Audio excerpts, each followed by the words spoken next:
नमस्कार मित्रांनो, मी स्वाती तोरसेकर एशा पृथ्वीमध्ये तुमचं स्वागत करते. लवकरच रंगमंचावरती येत आहे अरविंद केजरीवालांचं नवनाट्य भागम भाग. दिल्लीमध्ये असेल किंवा पंजाबमध्ये असेल मित्रांनो, भागम भाग चाललेली आहे. आणि बोट बुडायला आलेली आहे. हे सगळ्यांना कळतंय. सगळे उंदीर पटापट पटापट उड्या मारून पसार होत आहेत. आणि हे सगळं जे चित्र उभं राहिलेलं आहे, हे चित्र असं उभं राहील याचं भाकीत मी 24 मार्चला म्हणजे जवळ-जवळ 3 आठवड्यांपूर्वी केलेलं होतं. त्याचं शीर्षक होतं, एका दगडात 2 मुख्यमंत्री मोदींनी मारलेले आहेत आणि एक अरविंद केजरीवाल हे तुरुंगाआड गेलेले आहेत. तर दुसरे भगवंत मान हे म्हणजे आम आदमी पक्षाचे मुख्यमंत्री पंजाबमधले, यांच्यामध्ये सुद्धा कशी चलबिचल सुरू झालेली आहे, त्याच्यावरती मी तो व्हिडिओ केलेला होता. आजच्या घडीला दिल्लीमध्ये परिस्थिती जी आहे ती आमूलाग्र बदललेली दिसते आपल्याला. केजरीवाल तुरुंगात गेल्यानंतर त्यांच्या पत्नी सुनीता यांनी पक्षाची सूत्र हाती घेण्याचा प्रयत्न केला. खरं सांगायचं झालं तर मुख्यमंत्री ज्या स्थानावरती बसायचे आणि व्हिडिओ बनवायचे, त्या स्थानावर बसून त्यांनी काही व्हिडिओ प्रसृत केले आणि त्यातून सूचित केलं, की केजरीवालांनंतर नंबर 2 ची व्यक्ती पक्षामध्ये मी आहे म्हणून. परंतु त्यांना कोण जुमानणार? मंत्रिमंडळामधल्या नंबर 2 च्या आतिशी मर्लेना होत्या. अ, त्यांच्याच बरोबर होते ते भारद्वाज होते. अशी मंडळी जी आहे ह्यांना बायपास करून सुनीता यांनी सूत्र हातात घेतली. निदान नाटक रंगवण्याचा प्रयत्न तर केला. परंतु एका घटनेने त्या सगळ्याला अशी कलाटणी दिली, की पत्ते कुठच्या कुठे पिसले गेले हे कोणालाच कळलं नाही. संजय सिंग अ, हा आपचा नेता आणि त्यांचा एक वरिष्ठ मंत्री ह्याला सुद्धा तुरुंगात डांबलेलं होतं. मनीष सिसोदिया तुरुंगात गेले. त्यानंतर संजय सिंग हे सुद्धा तसेच तुरुंगामध्ये होते. परंतु त्यांचा जो जामिनाचा अर्ज होता, त्या जामिनाचा अर्ज जेव्हा सुप्रीम कोर्टासमोर आला निकालासाठी आणि त्यांनी सरकार पक्षाला कोर्टाने विचारलं, की यांना जर का आम्ही जामीन दिला, तर तुमची काही हरकत आहे का? त्याच्यावरती हरकत नसल्याचं ईडीच्या वकिलांनी स्पष्ट केल्यानंतर संजय सिंग यांना बेल मिळालेला आहे. जामीन मिळालेला आहे. आता बाहेर आल्यानंतर संजय सिंग यांनी एकच धमाल उडवून दिलेली आहे आणि त्यांनी विविध आपले टीव्ही चॅनेल्स असतील, YouTube चॅनेल असतील, पत्रकार परिषद असेल, हे घेऊन दमदारपणे आम आम आदमी पक्षाची बाजू मांडलेली आहे आणि एक प्रकारे असं चित्र उभं केलेलं आहे, की आजच्या घडीला पक्षामध्ये एक नंबरचा जर नेता कोण असेल, तर तो मीच आहे. कारण या अगोदरचे एक नंबरचे जे नेते आहेत, ते म्हणजे केजरीवाल आणि सिसोदिया हे तर तुरुंगात बसलेले आहेत. तेव्हा बाहेर जो कोणी मुक्त फिरतो आहे तो मीच आहे. आता काय अ, चापलूसगिरी कशी असते मित्रांनो लक्षात घ्या तुम्ही, की हा मनुष्य बेलवर बाहेर आलेला. पण तो बेलवर बाहेर आल्यानंतर प्रेस कॉन्फरन्स आणि मुलाखती अशा देत सुटलेला आहे, की जणू काही मी निष्पाप आहे आणि कुठलाही पुरावा हातात नसताना सरकारने मला तुरुंगात कसं डांबलेलं होतं, ह्याचं वर्णन करून सांगत आहे.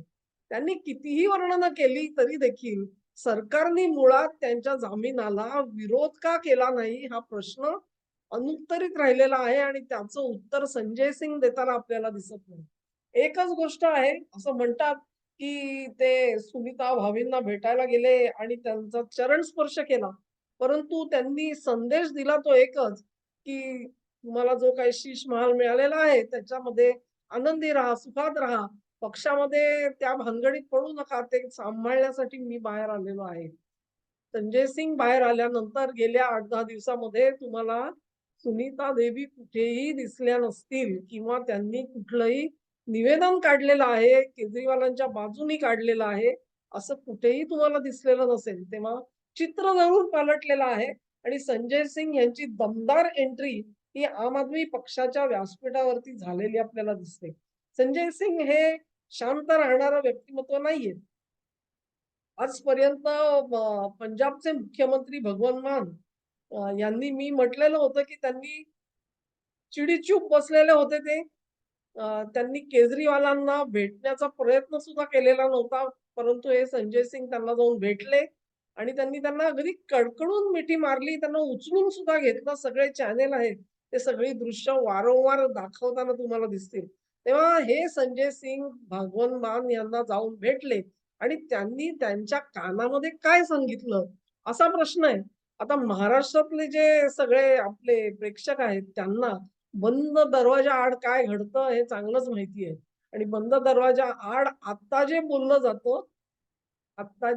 जातं, तसंच त्या व्यक्ती पुढे वागतील याची काहीही गॅरंटी नसते, हमी नसते. त्या बंद दरवाजाआड मी असं बोललोच नाही, असं म्हणायला एक जण तयार असतो, तर हा नेमका असंच बोललेला होता, असं दुसरी व्यक्ती सांगणार. हा सगळा जो धडा आहे आणि हे नाट्य आहे, ते मराठी जनतेला काही अपरिचित नाहीये. परंतु भगवंत मान आणि संजय सिंग ह्यांच्यामध्ये आजच्या घडीला जी चर्चा झालेली आहे, ती अर्थातच जाहीर करण्यासारखी नसणार, ही गोष्ट उघड आहे. तेव्हा गुलदस्तामध्ये असलेली ही जी चर्चा आहे, तिच्यात नेमकं घडलं काय, हे महत्वाचं ठरतं. संजय सिंग हे खूप मोठ्या आवाजामध्ये सर्वांना सांगण्याचा प्रयत्न करतायत, की घाबरून जाऊ नका. आम आदमी पक्ष खंबीर आहे आणि आम्ही ही जी निवडणूक आहे लोकसभेची, ती खंबीरपणे लढवणार आहोत. आम्ही काँग्रेसच्या विरोधात आहोत आणि आम्ही मोदींच्या विरोधामध्ये आहोत. त्याच्यामुळे संपूर्ण देशामध्ये जर का देशव्यापी पर्याय भाजपला पाहिजे असेल, तर तो आम आदमी पक्षच आहे. अशी ग्वाही सुद्धा हे संजय सिंग देताना तुम्हाला दिसतील. तुम्हाला हसू आवरणार नाही मित्रांनो, परंतु वस्तुस्थिती आहे. आता गंमत अशी आहे, की असा जो दमदार त्यांना पर्यायी पक्ष द्यायचा आहे भाजपला, त्यांच्या पायाखाली काय जळतंय, हे संजय सिंग ओळखतात. ते नाटक करण्यात सुद्धा तेवढेच तरबेज आहेत, की ते "मैं भी अण्णा, तू भी अण्णा" वगैरे सगळं ते शिकलेले आहेत आता बरीच वर्ष झाली आणि केजरीवालांच्या हाताखाली तयार झालेले आहेत.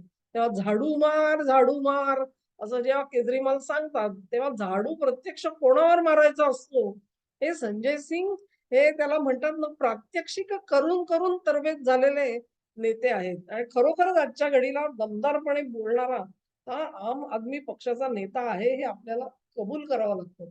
परंतु त्यांनी ह्या सगळ्या धडाकेबाज मुलाखती द्याव्यात, त्या भगवंत मान यांची भेट घ्यावी आणि इथे दिल्लीमध्ये आम आदमी पक्षाचे एक महत्वाचे नेते आणि त्यांचे मंत्री हेच मुळात बाहेर पडले ते राजकुमार आनंद कोण आहेत आणि त्यांनी एक पत्रकार परिषद घेतली आणि त्यांनी सांगितलं, "मी तर एक व्यापारी होतो. मी बिझनेस करत होतो. मी आम आदमी पक्षाकडे का आकर्षित झालो? कारण या पक्षाने भ्रष्टाचार मुक्त राज्य व्यवस्था देता येईल आपल्याला, राज्य करता येईल, असं आश्वासन दिलं म्हणून तर मी यांच्यामध्ये आलो. परंतु आज त्यातलं काही घडताना दिसत नाही." वस्तुस्थिती सगळे पत्रकार असे सांगतात, की ह्या आनंद यांच्या घरावरती 1 महिन्यापूर्वी ईडी जाऊन पोहोचलेली होती.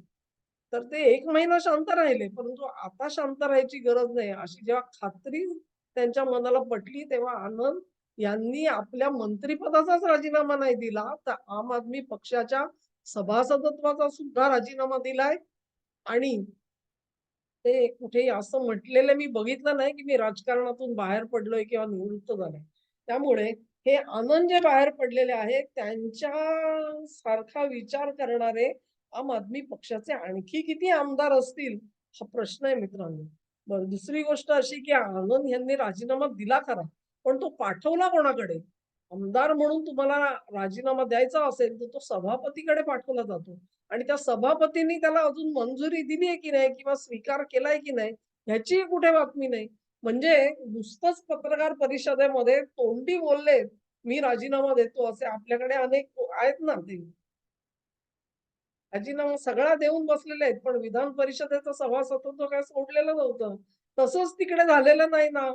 काय सांगावं मित्रांनो, कुठला कागदपत्र कधी बाहेर येईल, या आम आदमी पक्षाचा सांगता येत नाही. भगवंत मान ह्यांच्याबद्दल तुम्ही जरा त्यांचं सगळं गेल्या 10-12 दिवसामधले सगळे व्हिडिओ बघाल ना, तर तुम्ही पण आश्चर्यचकित व्हाल. पंजाबमध्ये आम आदमी पक्षाला खरोखरच अस्तित्व आहे आणि त्यांची शक्ती सुद्धा आहे. तेव्हा लोकसभा निवडणुकीमध्ये आपण काय कर्तृत्व गाजवू शकतो आणि इथे किती सीटा जिंकून आणू शकतो, त्याच्यावर आपलं राजकीय भवितव्य अवलंबून असेल हे भगवंत मान यांना कळतं चांगलं मित्रांनो, चांगलं कळतं. परंतु आणि मग ते त्याच्याच मागे लागलेले आहेत. निवडणुकांचं एकंदरीत राजकारण जे आहे ते करतायत. ह्याबद्दल अजिबात वाद नाही. पण 1-2 गोष्टी ज्या आहेत त्या अतिशय महत्त्वाच्या आहेत भगवंत मान यांच्याबद्दल. त्याला माहिती आहे अमृतपाल सिंग ह्याला अटक झाली.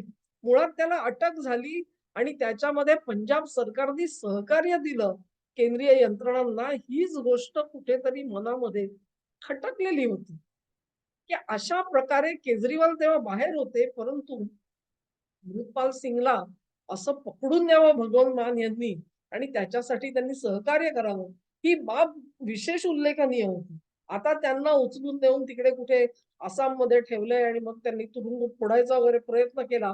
अ, म्हणजे सटकायचा प्रयत्न केला वगैरे सगळ्या तुम्ही बातम्या ऐकल्या असतील. पण गेल्या आठवड्यामध्ये ह्या अमृतपाल सिंग यांच्या घरातली मंडळी म्हणजे त्यांचे नातेवाईक, त्यांची आई असेल, त्यांची पत्नी असेल, ह्या सगळ्यांनी दमदम या गावावरून भटिंडापर्यंत एक मिरवणूक काढण्याचा प्रयत्न केला आणि त्याच्यामधून अमृतपाल सिंग यांची सुटका केली जावी म्हणून अ, हा मोर्चा काढायचं त्यांनी जाहीर केलेलं होतं. भगवंत मान यांनी अत्यंत खमकेपणाने हा मोर्चाचा जो बेत आहे तो हाणून पाडला. त्यांना त्यांच्या गावातच अटक केली आणि पुढचा मोर्चा सगळा फिस्कटून गेला. तिथे कोणी आता तुम्हाला दिसत नाही. अजनाला पोलिस स्टेशन तुम्हाला आठवत असेल, ज्या पोलिस स्टेशनमध्ये अ, जे कैदी पकडलेले होते त्यांना सोडवण्यासाठी म्हणून अनेक खलिस्तानी जमा झाले आणि तिथे जो गोंधळ सगळा झालेला होता, त्या अजनालाची गोष्ट तुम्हाला आठवत असेल.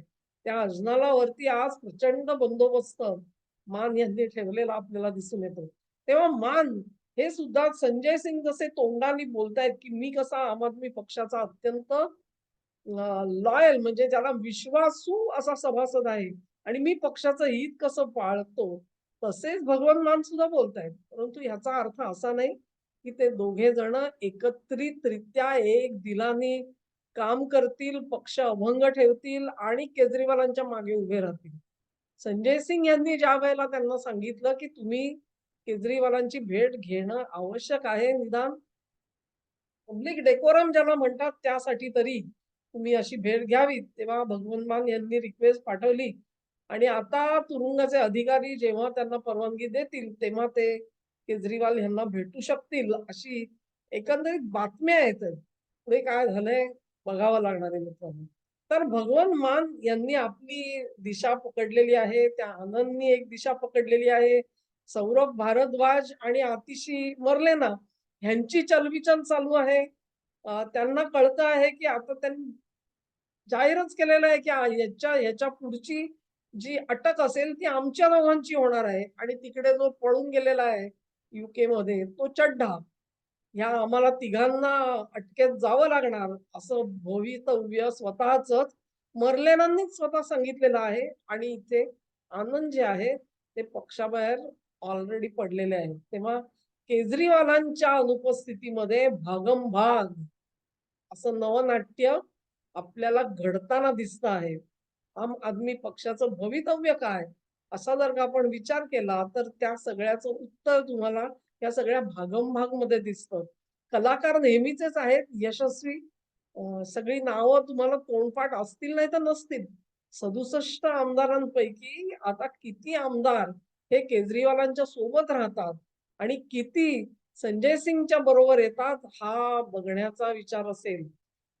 केजरीवाल यांनी जर का बऱ्या बोलांनी संजय सिंग यांना मुख्यमंत्री करण्यासाठी आपली सहमती दर्शवली नाही, तर पक्षामध्ये फूट अटळ असणार आहे. आणि ती फूट जर का इथे पडली, तर ती पंजाबमध्ये सुद्धा पडू शकते. बघूया काय घडामोडी घडतायत. कारण आजपर्यंत म्हणतात ना, तुम्ही जे काही केलंत, त्याची आता परतफेड करायची वेळ आम आदमी पक्षावर आलेली आहे, केजरीवालांवरती आलेली आहे. त्यांचे ते सगळे जे कोण आका परदेशामध्ये बसलेले आहेत, ते हा सगळा खेळ बघत असतील आणि हतबल होऊन बघत असतील. परंतु मित्रांनो तुम्हाला सांगते, ते जे कोण आका आहेत ना, त्यांच्यासाठी केजरीवाल खरा प्रिय आहे का राहुल गांधी प्रिय आहेत? हा प्रश्न अजून अनुत्तरित आहे आणि त्याच्यावरती सुद्धा मी एक व्हिडिओ आता लगेचच करणार आहे. 1-2 दिवसामध्ये तुम्हाला तोही बघायला मिळेल. धन्यवाद.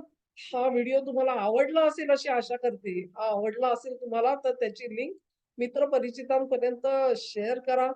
चॅनेलला सबस्क्राईब करा, या व्हिडिओला लाईक करा आणि त्याच्या विस्तारासाठी आपलं सहकार्य कायम असू द्या. धन्यवाद.